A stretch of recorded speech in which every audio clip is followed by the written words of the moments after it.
오늘 우리에게 주시는 하나님의 말씀은 사도행전 17장 10절에서 15절의 말씀입니다. 사도행전 17장 10절에서 15절의 말씀입니다. 신약성경 217페이지에 있습니다.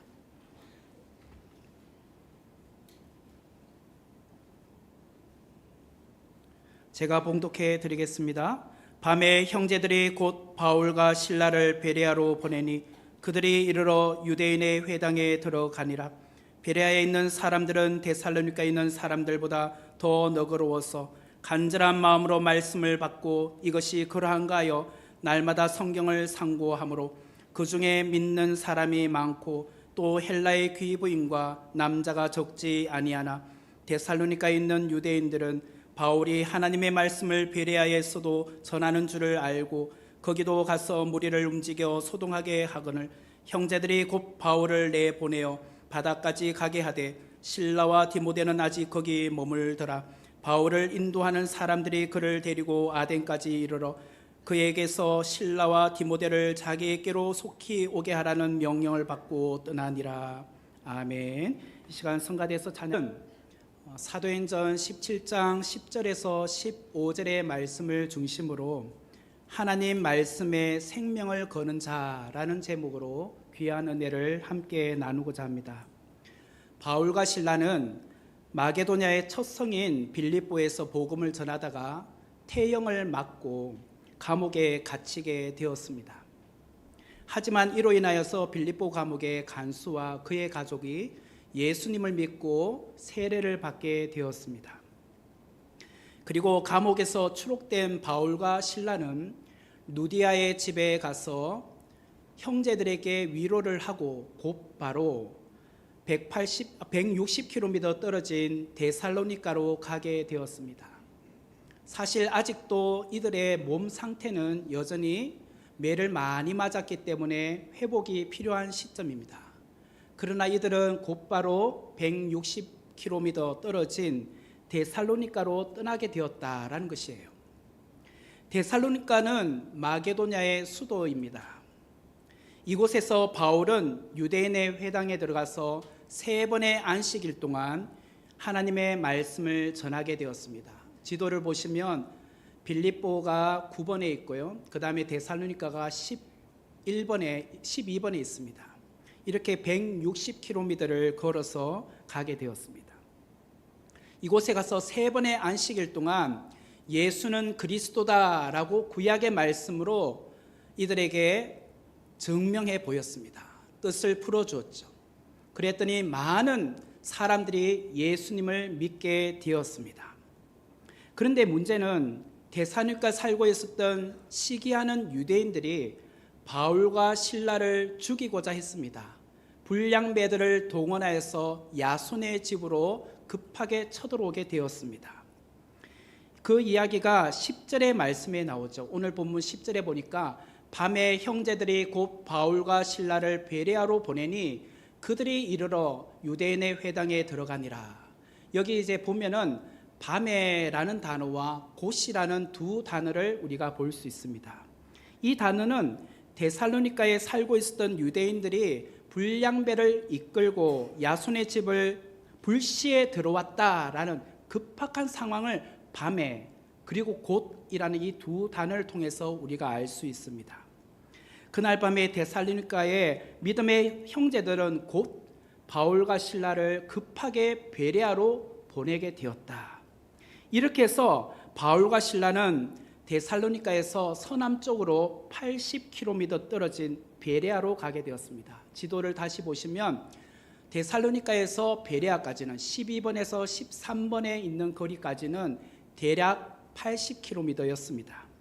이처럼 바울과 실라가 베레아로 가게 된 이유는 사전에 어떤 계획을 세워서 간 것이 아니라 유대인들이 자기들을 죽이고자 했던 그런 급박한 상황 가운데 밤에 빠져나가게 되었다라는 거예요. 이처럼 전혀 계획이 없었던 뜻밖의 장소가 베레아였습니다.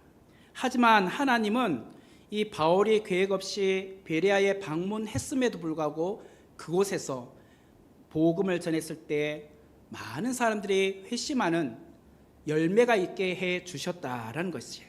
그리고 마게도냐에 세 번째로 교회가 세워지게 되었습니다. 그 세 번째 교회가 베레아 교회입니다.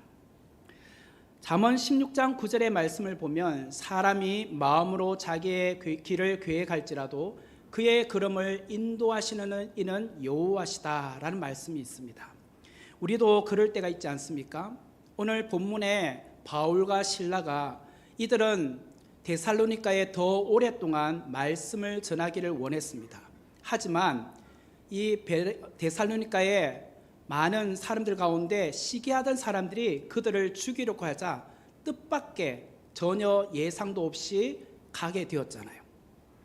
이런 고비와 순간, 어려운 순간마다 내가 계획했던 바와 달리 하나님께서 또 다른 길로 인도하실 때가 있습니다.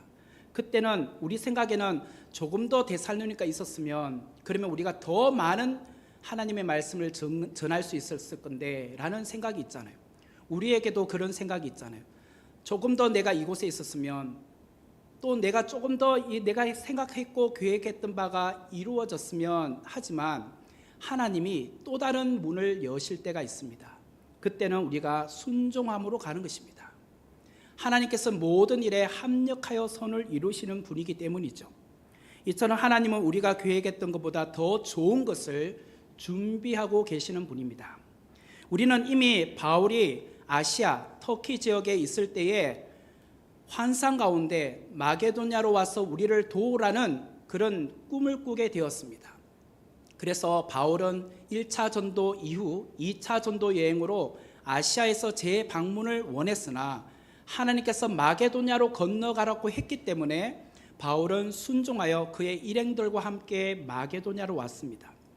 그리고 마게도냐로 첫 번째 왔던 도시가 빌립보였습니다. 또 그곳에서 루디아와 그의 가족, 그리고 빌립보 감옥의 간수들과 그의 가족이 예수님을 믿게 되었죠. 그렇게 하여서 세워진 교회가 빌립보 교회라고 했습니다. 두 번째는 이들이 또 심한 매를 받고 그들은 또 다른 장소인 데살로니가 마게도냐의 수도로 옮겨가게 되었습니다. 그곳에서 3번의 안식일밖에 없었지만 하나님은 놀랍게 그곳에서 많은 분들이 예수님을 믿게 하셔서 두 번째로 마게도냐에 데살로니가 교회가 세워지게 하셨습니다. 이제 마게도냐에 세워진 세 번째 교회가 오늘 우리가 함께 살펴보게 되는 베레아 교회입니다. 그런데 바울이 마게도냐에 세운 이 세 교회들에게는 각자의 특징들이 있었습니다. 특징. 마게도냐의 첫 번째로 세워진 빌립보 교회의 특징은 무엇일까? 그것은 기도에 있었습니다. 기도. 바울과 그의 일행들이 빌립보에 도착했을 때에 안식일을 맞이하여서 회당이 있는가라고 찾았다고 했잖아요. 그런데 회당이 없자 이들은 문밖 강가로 갔습니다. 그곳을 간 이유는 기도하기 위해서 갔었어요. 사도행전 16장 13절 말씀을 보면 안식일에 우리가 기도할 곳이 있을까 하여 문밖 강가에 나가 거기에 앉아서 모인 여자들에게 말하였다. 안식일에 우리가 기도할 곳을 찾아 갔더니 그곳에 루디아라는 여인을 만나게 되었다라는 거예요. 그리고 바울이 점치는 귀신 들린 여종에게 귀신을 내쫓았던 그 사건도 기도하러 가는 중에 그런 일들이 일어나게 되었습니다. 그 내용이 사도행전 16장 16절의 말씀에 나옵니다. 우리가 기도하는 곳에 가다가 점치는 귀신 들린 여종 하나를 만나니 점으로 그 주인들에게 큰 이익을 주는 자라. 여기도 우리가 기도하는 곳을 가다가 그때 점치는 귀신 들린 여종을 만났다고 나와요. 그런데 이 점치는 귀신 들린 여종에게 있었던 귀신을 내쫓아 줌으로 말미암아 바울과 실라가 옥에 갇히게 됐죠. 또 많은 매를 맞게 되었죠. 그리고 바울과 실라는 그 한밤중에 하나님 앞에 기도했고 또 찬양을 올려드렸다고 하죠. 사도행전 16장 25절이 나오죠. 한밤중에 바울과 실라가 기도하고 하나님을 찬송하며 제수들이 듣더라. 결국 이 빌립보 교회는 어떻게 세워지게 되었느냐? 바울과 그의 일행들이 하나님 앞에 기도하는 가운데 이 교회가 세워지게 되었다는 것이에요. 이처럼 교회는요, 기도가 살아있어야 합니다. 교회의 기도의 불이 꺼지면 생명이 꺼진 교회가 되고 만다는 거예요. 그래서 이 빌립보 교회가 세워진 것은 기도라는 거예요. 기도를 강조하고 있다는 거예요. 그렇다면 마게도냐에 세워진 두 번째 교회인 데살로니가 교회의 특징은 무엇인가? 설교에 있었다라는 것입니다. 설교 말씀. 바울은 불과 3번의 안식일 동안 회당에서 성경을 가지고, 곧 구약 성경 말씀을 가지고 강론하며 뜻을 풀어내고 또 예수가 그리스도라는 사실을 증언했다, 증명해 보였다고 제가 지난 시간에 말씀을 드렸습니다. 다시 말하여 바울은 3번의 안식일 동안 이 강단에서 설교 말씀을 통하여 데살로니카에 살고 있는 사람들에게 은혜를 끼쳤다는 거예요. 그랬더니 데살로니카 사람들이 예수님을 믿게 된 거예요. 결국 바울의 설교 말씀에 데살로니카 교회가 세워지게 되었던 거예요. 설교로 세워진 교회가 데살로니카 교회였던 거예요. 예나 지금이나 성장하고 부흥하는 교회들의 특징들이 있어요. 이 주위를 보시면 교회가 성장하거나 또 부흥하고 있는 교회들의 특징의 제1순위를 꼽으라면 무엇이냐면 담임 목사님의 설교 말씀이에요. 성도들은 주일 예배에 와서 목사님이 전해주시는 영의 양식을 먹고 그 말씀을 붙들고 한 주간을 살거든요. 그러므로 목사가 설교 말씀을 잘 전하기 위하여 일주일 내내 하나님 앞에 간절히 기도해야 되고, 또한 그 말씀을 연구해야 되고, 또한 주일날 강단에 섰을 때 온 에너지를 쏟아서 말씀을 선포해야 된다는 거예요. 그리고 전하는 말씀에 예수 그리스도가 드러나야 되는 거예요. 그 말씀을 듣는 온 성도들이 이 예배를 드리고 집으로 돌아갈 때 그 얼굴빛을 볼 때에 은혜가 가득 넘치고, 정말 이 말씀으로 내가 한 주간을 살아야겠다는 그 결단과 믿음의 고백이 그 안에서 넘쳐나야 하는 거예요. 이것이 교회가 다시 일어나는 거예요. 이런 교회의 성도들은 자발적으로 무엇을 하는 줄 아십니까? 헌신하기 시작을 합니다. 봉사하기 시작을 해요. 모이라 하지 않아도 자연스럽게 모입니다. 왜? 은혜가 있기 때문에. 그 말씀이 사모가 되기 때문에 또 다시 다음 주일이 기대가 돼요. 그렇다면 오늘 우리가 살펴보게 되는 마게도냐의 3번째 교회가 베레아 교회라면 이 교회의 특징은 무엇일까요? 성경 공부에 있었다는 거예요. 성경 공부. 11절의 말씀을 보면 베레아에 있는 사람들은 데살로니카에 있는 사람들보다 더 너그러워서 간절한 마음으로 말씀을 받고 이것이 그러한가 하여 날마다 성경을 상고함으로. 베레아에 있는 사람들은 데살로니카에 있는 사람들보다 더 너그러웠다라고 합니다. 더 너그러웠다 할 때 너그럽다라는 말이 개역 한글 성경에는 신사적이었다라고 표현합니다. 신사적이다 하면 우리는 가장 먼저 떠오르는 것이 영국 신사. 그 단어가 떠오르죠. 근데 이게 좀 막연하잖아요. 근데 쉬운 성경을 보니까 더 고상한 성품을 가졌다라고 표현하고 있어요. 더 고상한 성품을 가진, 이렇게 번역을 해요.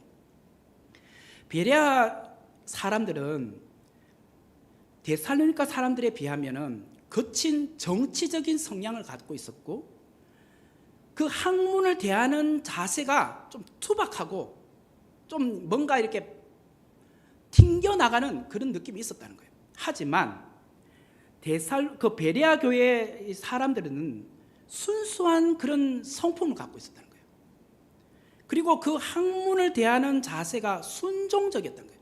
마치 스펀지가 있으면 물이 쑥쑥 빨아 들어가듯이 받아들이는 것이 달랐다는 거예요. 이게 베레아 사람들이었다는 거예요. 데살로니가는 마게도냐의 수도라고 말씀드렸습니다.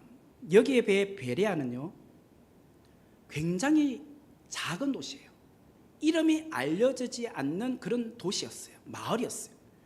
앞에서도 언급했지만 바울이 선교 계획을 세우면서 방문하고자 했던 도시가 아니었습니다.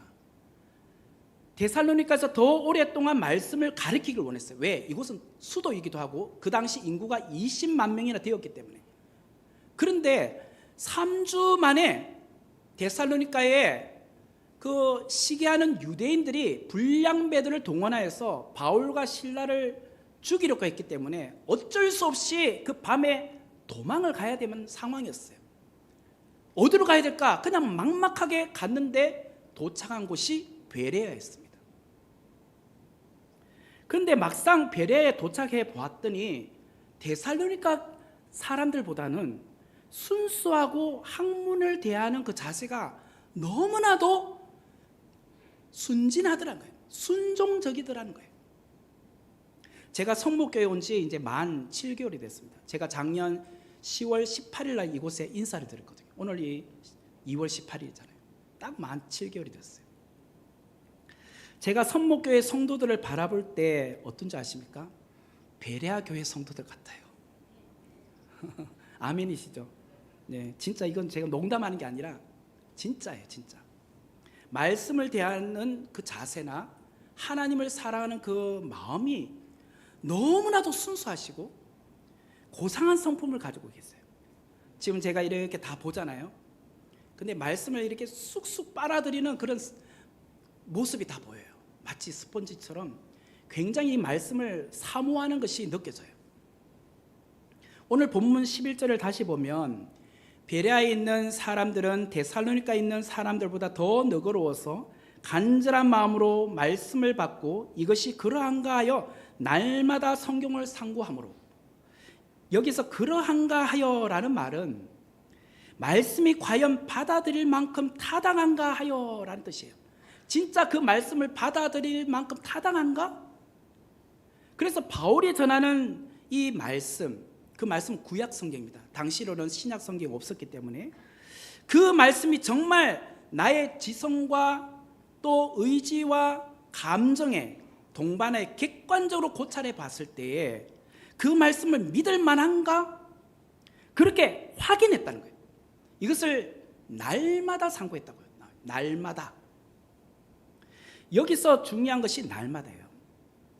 이들은 바울이 전하여주는 그 구약에서 메시아 예수 그리스도, 바로 그분이 인간의 죄값을 대신 치르기 위하여 반드시 죽어야만 했고 또한 인간을 살리려 죽은 자 가운데서 다시 살아나셔야 했다. 그 나사렛 예수가 구약에서 증언하시는 메시아다. 진짜 그러한가 해서 날마다 그 말씀을 상고했다는 거예요. 연구했다는 거예요. 묵상했다는 거예요. 꼼꼼하게 다른 성경과 비교해보고, 오늘 우리로 말하면 주석책을 보고 또 인터넷에 이렇게 검색을 해보면 진짜 그러한가, 오늘 바울이 전한 그 말씀 내가 성경을 비교하면서 진짜 그 내용이 있는지 확인을 했다는 거예요. 그런데 베레아 사람들은 이것을 한 번, 두 번 혹은 일시적으로 한 것이 아니라 날마다 상고했다고 말해요. 날마다. 정말 대단하지 않습니까? 하루도 아니고 일주일도 아니라 한 1년도 아니라 날마다 꾸준하게 변함없이 성경을 묵상하고 연구했다는 거예요. 시편 1편 2절에 보니까 오직 여호와의 율법을 즐거워하여 그의 율법을 주야로 묵상하는도다 라고 나와요. 시편 1편은 복 있는 사람에 대한 이야기를 하잖아요. 어떤 사람이 복 있는 사람인가? 오직 여호와의 율법을 즐거워하여 그의 율법을 주야로 묵상하는 사람. 주야, 하루 종일 낮과 밤 묵상한다. 오늘 베레아 성도들을 말하면 날마다 상고한다. 그 말씀을 연구한다, 탐구한다, 꼼꼼히 확인해 본다, 큐티한다, 이 말이에요. 온종일 이들은 시간 나는 대로 시간 날 때마다 성경책을 펴는 거예요. 일터에서 일하다가 손님이 없을 때는 또 성경을 펴보는 거예요. 그리고 성경을 통해서 내가 회개할 바를 회개하고 또 반성할 바를 반성하고 내가 이 말씀에서 되새겨야 될 말씀이 무엇인지, 적용해야 될 것이 무엇인지 확인하고 그 말씀을 붙들고 매일같이 살아가는 사람, 이 사람들이 베레아 교회 성도들이었다는 거예요. 여러분, 사람은 며칠을 음식을 섭취하지 않고도 살아갈 수 있을까요? 어느 정도 음식을 먹지 않고도 생존할 수 있을까요? 무슨 말을 하는 싫을 것 같은데 제가 근데 우리가 이제 일반적으로 40일 금식이라는 말을 들어보셨기 때문에 한 40일 정도는 하는가 보다라고 생각을 하죠. 근데 이 40일도 아무것도 먹지 않고 물도 마시지 않고는 하기 힘들어요. 적어도 뭐 이렇게 염분이 있는 그런 물은 마셔야 됩니다. 그렇게 해서 40일을 이렇게 금식하면서 기도하며 시간을 보내는 분들도 있는 걸로 알고 있습니다. 그렇다면 동물들 중에 사람보다 더 오랫동안 아무것도 먹지 않고도 생존하는 동물은 무엇이 있을까요? 은근히 많을 것 같죠, 그죠? 제가 인터넷에서 검색을 했는데 11위가 낙타라고 합니다. 낙타는요 2개월을 생존한대요. 아무것도 먹지 않고 2개월을 생존 가능하다고 합니다. 왜 그런가? 이 낙타는 사막이나 광야를 다니는데 그 등을 보면 혹이 있잖아요. 그래서 사막을 오랫동안 다니면서 영양분을 섭취하지 않고도 이 혹에서 나오는 이 영양분으로 2개월가량 먹지 않고도 생존이 가능하다고 합니다. 그런데 9위는 황제 펭귄이라고 해요. 황제 펭귄. 그 다음 화면에 보면 나오는데요. 이 황제 펭귄은 3개월을 생존 가능하다고 합니다. 그리고 8위는 곰입니다. 곰. 겨울잠 자잖아요. 3개월 겨울 동안 아무것도 먹지 않고 생존이 가능하다고 해요. 그런데 3위는 무엇인가? 악어라고 합니다. 악어는 3년을 아무것도 먹지 않고 생존이 가능하다고 합니다. 3년. 악어는 먹이를 먹지 않고도 움직임을 최소화해서 에너지를 보존한다고 해요. 그렇게 해서 최대 3년까지 생존이 가능하다고 합니다. 그런데 2위는 올름이라고 합니다. 올름. 저는 이게 뭔지도 잘 몰라요. 동굴 도롱뇽 불이라고 하는데 동굴 깊은 곳에 사나 봐요. 10년을 생존한다고 합니다. 10년. 대망의 1위는 뭘까요? 곰벌레라고 합니다. 곰벌레. 깊은 해저에 사는데 진짜 작아요. 한 1mm 정도밖에 되지 않는 작은 몸을 가지고 있는 절체 동물인데 30년을 생존한다고 합니다. 30년. 자, 우리가 1위인 곰벌레나 2위인 올름은 잘 모르겠잖아요. 그죠? 근데 악어는 다 아시죠? 악어가 몇 년 살았다고요? 3년. 여러분, 우리 교회를 다니는 성도들 중에 악어 신자들이 많아요. 악어 신자들. 3년 동안 성경책 한 번도 보지 않고 생존해 살아가는 분들이 은근히 많아요. 정말 대단한 것 같죠.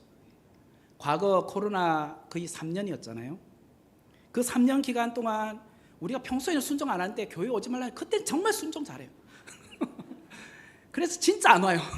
3년 내내 교회 문턱을 들어본 적이 없는 3년 내내 교회 밖에서 생존해서 온 사람들이 또 은근히 많아요.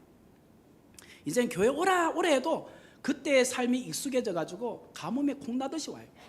몇 달에 한 번씩 와요. 그래 몇 달에 한 번씩 생존하러 간 거예요. 그리고 한 달, 두 달이 아니라 3년을 성경 읽지 않고 살아가고 있다. 정말 이런 사람들을 가리켜서 악어 성도라고 합니다. 악어 성도. 이건 제가 만든 말이에요. 어디에 있는 게 아니에요. 그런 말이 있는가 보다 생각하지 마세요. 제가 만든 말이에요. 베레아 교회는 어떻게 설립되었다고요? 바울과 실라가 핍박 가운데 데살로니가에서 이곳 베레아에 와서 정말 계획도 하지 않고 방문하려고 했던 곳도 아니었지만 이곳에 와서 복음을 전했더니 그 말씀을 듣고 스펀지처럼 빨아들여서 그 말씀을 진짜 맞는지 안 맞는지 날마다 상고했다는 거예요. 연구했다는 거예요. 그렇게 해서 세워진 교회가 베레아 교회였다는 거예요. 베레아 교회. 종합해 보면 이런 겁니다. 빌립보 교회가 세워지게 된 중요한 요소는 기도라고 했습니다. 그리고 데살로니가 교회가 세워지게 된 중요한 요소는 설교라고 했습니다. 오늘 베레아 교회가 세워지게 된 중요한 요소는 성경 공부라고 했습니다. 사실 이 외에도 여러 가지 있습니다. 없다는 말이 아닙니다. 순예배, 모임도 참 중요하고 또 교제도 참 중요합니다. 그러나 저는 지금 성경 안에 있는 이야기를 하는 겁니다. 그렇기 때문에 이해하시길 바라요. 빌립보 교회는 기도였고, 데살로니가 교회는 말씀이었고, 또 베레아 교회는 성경 공부였다.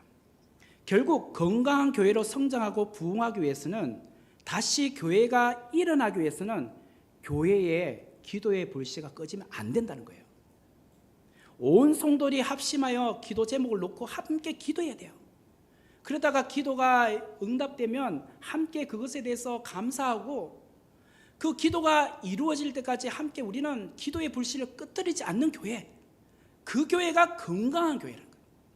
그리고 예배마다 성령께서 강하게 역사하시는 말씀이 이 강단에서 설교로 선포되는 교회, 정말 그 말씀을 듣고 온 성도들이 반응하고 변화가 일어나고, 정말 매주일이 기다려지고, 정말 그 말씀으로 내가 어떻게 하든지 오늘 살아내겠다 몸부림치는 교회, 그런 교회가 살아있는 교회예요.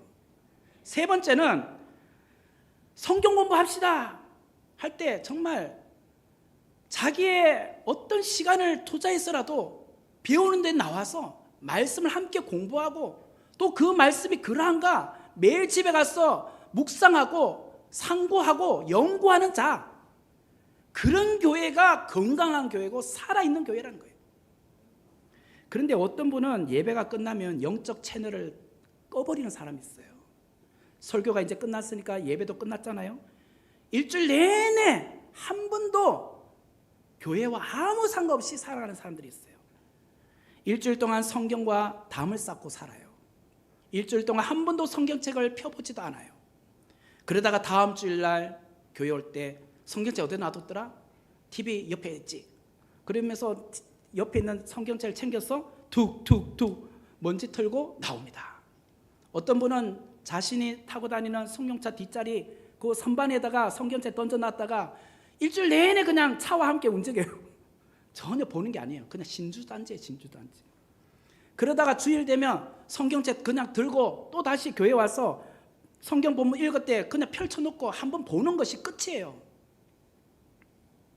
오늘 본문의 베레아 교회는 집에 가서 오늘 전하해준 바울의 설교를 진짜 그러했던가, 그러면서 집에 가서 뭘 했느냐, 유튜브 설교를 다시 들은 거예요.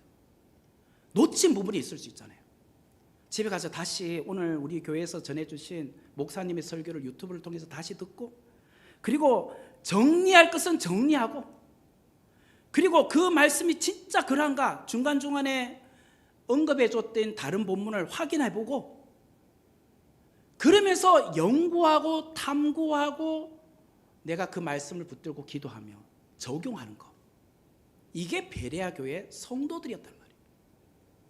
여러분은 성경 말씀을 공부하며 이런 간절함을 갖고 살아가고 계십니까?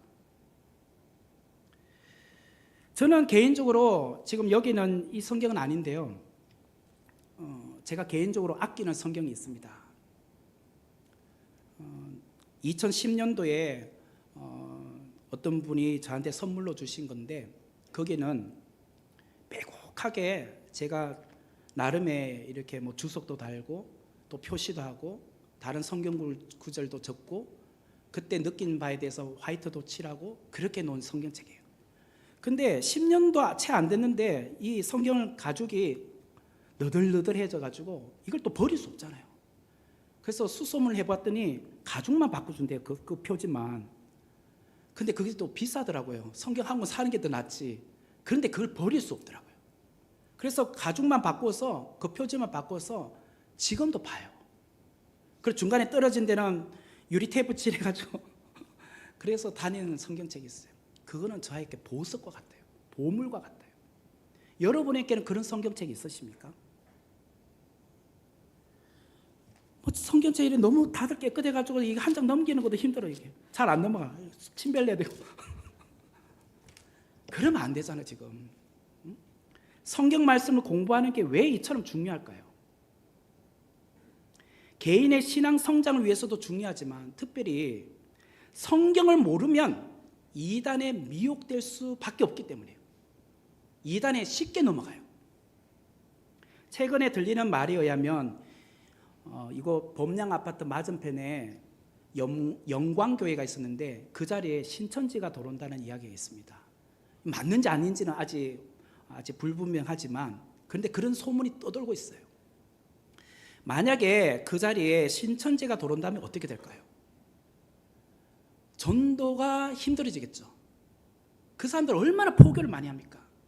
그들 나름의 성경 공부를 많이 했어요. 그 사람들하고 말 쓰고 보세요. 절대로 우리는 함께 이렇게 논쟁이 안 돼요. 어느 정도 성경에 대해서 어느 정도 알고 계셔야 말려들지 않지, 잘못하면 그냥 말려 들어가요. 그래서 우리가 성경을 많이 알아야 돼요. 성경 공부를 하셔야 된단 말이에요. 그래서 저는 이제 봄이 이제 시작되면 성경 공부를 시작하려고 합니다. 우리 교회에. 우리는 신구약 성경에 대해서 많이 알아야 돼요. 또한 교리에 대해서도 많이 알아야 돼요. 이게 정리가 되어 있지 않고 잘 모르면 우리는 우리 신앙도 잘하지 않지만 무엇보다도 이런 이단에 미혹될 수 있다는 거예요. 베레아 사람들은 간절한 마음으로 바울이 전하여 준 말씀을 받고 이것이 그러한가 하여 날마다 성경을 상고했더니 이들의 삶에 변화가 일어나기 시작한 거예요. 예수님을 믿더란 거예요. 그 말씀이 12절에 나옵니다. 그 중에 믿는 사람이 많고 또 헬라의 귀부인과 남자가 적지 아니하니. 이처럼 성경은 사람을 변화시키는 역사하는 힘이 있더란 거예요. 사람을 변화시키는 것은 성경 말씀을 통해서 변화가 일어난다는 거예요. 히브리서 4장 12절에 오늘 서양기 집사님이 기도 가운데 했던 성경 구절인데요. 하나님의 말씀은 살아있고 활력이 있어 좌우에 날선 어떤 검보다도 예리하여 혼과 영과 및 관절과 골수를 찔러 쪼개기까지 하며 또 마음의 생각과 뜻을 판단하나니. 이 하나님 말씀이 이렇게 살아 움직이고 역동하더라는 거예요. 하지만 사단은 사람이 말씀으로 변화되는 것을 가장 싫어합니다. 그래서 사단은 말씀에 저항하는 그런 세력들을 만들어요. 그 세력들을 통하여서 강하게 충동질하는 것이 사단입니다. 만약에 이곳에 신천지가 왔다는 것은 우리 선목교회가 이제 부흥하려고 하기 때문인 것 같아요.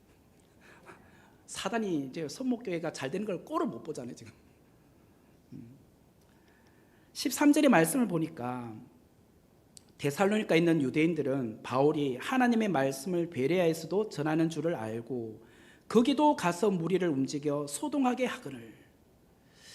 바울이 베레아에서 예수가 곧 그리스도다, 이 복음을 전했습니다. 그랬는데 이 베레아에서 전한 이 복음이 80km 떨어진 데살로니가에 있는 유대인들에게도 들렸다는 거예요. 그래서 그들이 왔다는 거예요. 와서 이 바울이 전하는 것을 방해하더라는 거예요. 소동을 일으켰다는 거예요. 그럼 어떻게 알게 됐을까요? 베레아까지 와 있는데 누군가가 이것을 정보를 줬기 때문에 가능했겠죠. 지금 베레아에서 복음 전했을 때 분명히 반대 세력이 있었을 겁니다. 유대교를 믿는 유대인, 이 사람이 80km나 되는 데살로니가까지 간 겁니다. 지금 3일 길을 걸어서 간 거예요. 가서 데살로니가에 있는 유대교를 믿는 유대인들에게, 그들이 불량배들까지 동원했던 그 무리들에게 가서 지금 바울이 우리 동네 베레아에 와가지고 매일같이 말씀 전하고 있어. 이로 인해서 사람들이 날마다 성경을 상고하고 있어요. 어떻게 하면 좋습니까? 큰일 났습니다. 지금 유대교에서 기독교로 개종하는 사람이 일어나고 종교심이 많은 헬라인들이 예수님 믿겠다 하고 귀부인들이 예수님 믿고 있어요. 이거 큰일 났잖아요. 어떻게 할까요? 그랬더니 그 데살로니가에 있는 무리들이 이 사람과 함께 80km나 되는 거리로 걸어서 베레아까지 같이 온 겁니다. 그러니까 이 정보를 알려준 사람은 3일길 갔죠. 그래서 또 3일길 오는 겁니다. 지금 얼마나 열심을 갖고 있습니까? 지금 방해하기 위해서 이렇게 열심을 갖고 갔다가 오는 거예요. 사람까지 동원해서 온 거예요.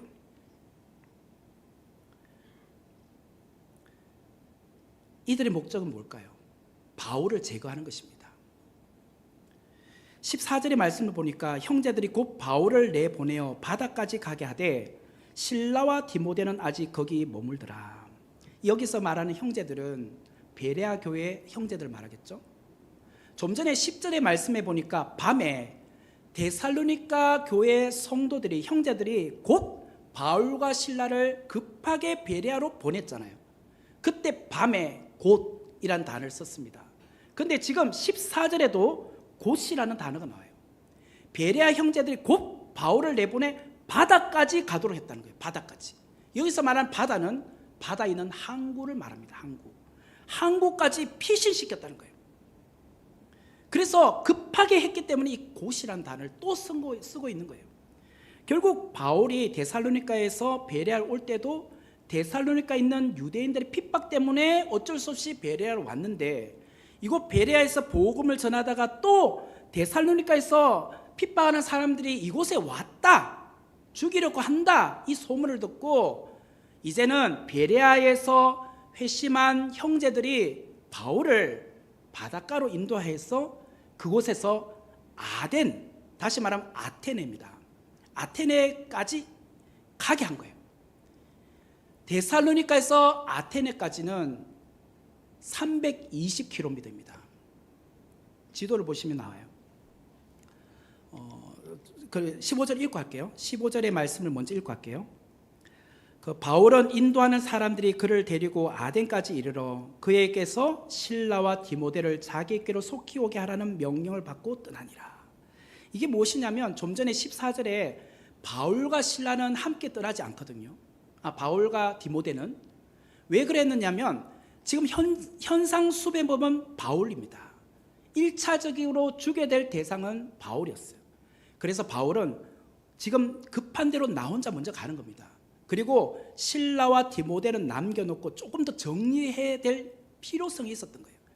그래서 이제 항구를 통해서 떠나면서 이제 함께 그때 사람들이 떠나요. 거기 15절에 다시 보면 바울을 인도하는 사람들이 그를 데리고 아덴까지 갔다고 말해요. 무슨 말이냐면 베레아의 형제들이 바울 혼자만 배를 태워서 아덴까지 320km를 가도록 해도 되지만 이들은 불안했던 것입니다. 바울을 에스코트해서라도 거기까지 안전하게 도착한 것을 확인하고 그들은 돌아올 필요성을 가졌던 것 같아요. 그래서 머나먼 백길을 베레아 교회 성도들도 함께 동행해 주었어요. 이제 아덴에 도착했을 때에 바울은 말합니다. 실라와 디모데도 이제 오라고 말을 전해달라. 이 말이 15절에 나와요. 이제 그래서 지도를 다시 보시면 그 베레아가 13번에 있는데 거기서부터 320km, 100길로 에게해를 통해서 밑에 14번에 있는 아덴까지 내려가게 됩니다. 근데 윗동네를 크게 보면은 그리스 땅을 마게도냐라고 했습니다. 마게도냐라는 도라고 하면 밑에는 아가야라는 도입니다. 지금 마게도냐에서 빌립보, 데살로니가, 베레아 이 세 군데에서 복음을 전했어요. 거기는 이제 이미 바울이 현상 수배범이 됐습니다. 그 동네에서 또 다른 동네로 갈 수는 없어요. 이젠 도를 벗어나야 되는 겁니다. 그래야 살 수 있었어요. 그래서 온 것이 마게도냐라는 아가야라는 도였어요. 그 아가야라는 도에서 첫 번째로 방문한 도시가 아테네였다는 거예요. 자, 여기서 우리는요 두 부류의 사람을 보게 됩니다. 한 부류는 바울을 죽이겠다고 열심을 가졌던 사람이죠. 이들은 데살로니가에서 베레아까지 도보로 80km를 대략 한 사흘 길을 걸어서 온 사람들입니다. 반대로 두 번째 부류는 이제 바울을 살리기 위하여 바울과 함께 배편으로 베레아에서 아덴까지 320km를 함께 동행하여서 내려가는 사람의 부류가 있었습니다. 배를 타고 함께 동행했던 이 사람들이나 또 바울을 죽이겠다고 해서 데살로니가로부터 내려온 사람들이나 공통점이 있죠. 이들은 각자 열심을 갖고 있었다는 거예요. 한 부류는 예수님을 믿는 사람들을 죽이는데 열심을 가졌던 사람, 한 부류는 예수님을 전하는 바울을 살리기 위해 열심을 가졌던 사람이 있었단 말이에요. 다시 말하면 한 부류는 말씀 앞에서 불순종하여 그 말씀을 핍박하는 자들이었고, 또 다른 한 부류는 말씀 앞에서 두려워하지 않고 그 말씀을 배우는데 힘쓰며 날마다 그 말씀을 상고했고, 또한 그 말씀에 생명을 걸었던 사람이 있었다는 거예요. 말씀 앞에 생명을 걸었던 자, 이게 오늘 제목이에요. 저와 여러분은 말씀 앞에서 경외감을 갖고 그 말씀이 정말 오늘 우리 삶 속에 일어나고 있는 변화를 일으키는 말씀이라 믿고 순종하고 계십니까? 그 말씀을 매일같이 우리 삶 속에 배우고자 힘쓰고 계십니까? 그래서 이 말씀이 나의 생명을 거는 말씀이다, 그렇게 여기고 계시느냐 말이에요. 어떤 사람은 말씀은 아무 연관 없이 세상에서 돈 버는데 생명을 거는 사람이 있어요. 공부 열심히 해서 출세하는데 생명을 거는 사람이 있어요. 오늘 이 본문이 우리에게 말하는 것은 예수님을 믿는데 목숨을 걸라는 거예요. 잘 믿는 것이 중요하다는 거예요. 여기에 생명을 걸어서 우리 가정이 복음화되고, 또 우리 가정뿐만 아니라 모든 사람에게 복음 전하는 그런 성도가 되는데 우리가 생명을 걸라는 거예요. 저와 여러분은 복음 전하기 위하여 바울처럼, 또 바울과 함께 아덴까지 동행했던 그 사람들처럼 생명을 걸고 이 복음을 사랑해야 돼요. 말씀을 사랑해야 된다는 거예요. 그리하여서 우리가 이 교회 안에 말씀을 배우는 일에 힘쓰고, 그 말씀을 듣고 오늘 내가 어떻게 살아야 될지 순종함으로 우리 교회가 다시 일어나야 되지 않겠습니까? 그런 놀라운 부흥과 성장이 우리 선목교회 안에 있기를 주님의 이름으로 축원합니다. 같이 기도하도록 하겠습니다. 은혜로우신 하나님, 감사합니다. 오늘 주신 말씀처럼 우리가 다시 한번 복음으로 일어나기를 원합니다. 말씀 앞에 순종하며 말씀을 생명처럼 여기는 귀한 성도들로 살아가게 하여 주옵소서. 예수님의 이름으로 기도하옵나이다. 아멘. 오늘 이 말씀을 생각하시면서 같이 말씀 앞에서 찬양하도록 하겠습니다.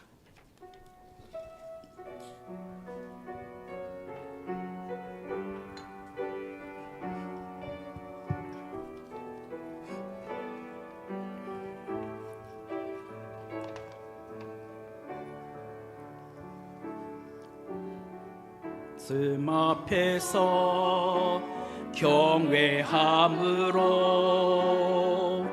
주께 홀로 섭니다. 생명의 말씀 읽고 순종해 주를 예배합니다. 기록된 말씀 힘이 있어서 진리로 우리 거룩해 하며, 거룩한 말씀 세세 영원히 복음이 되어 말씀하시네. 하나님 말씀에 두려워 떠는 자, 그 말씀에 생명을 거는 자, 한 사람 찾으시는 주님의 약속을 믿어 하나님 말씀에 운명을 거는 자, 순종하며 주 따라가는 자, 영원한 하나님 나라 이뤄갈 주의 교회여 일어나라. 하나님 말씀에 두려워 떠는 자, 그 말씀에 생명을 거는 자, 한 사람 찾으시는 주님의 약속을 믿어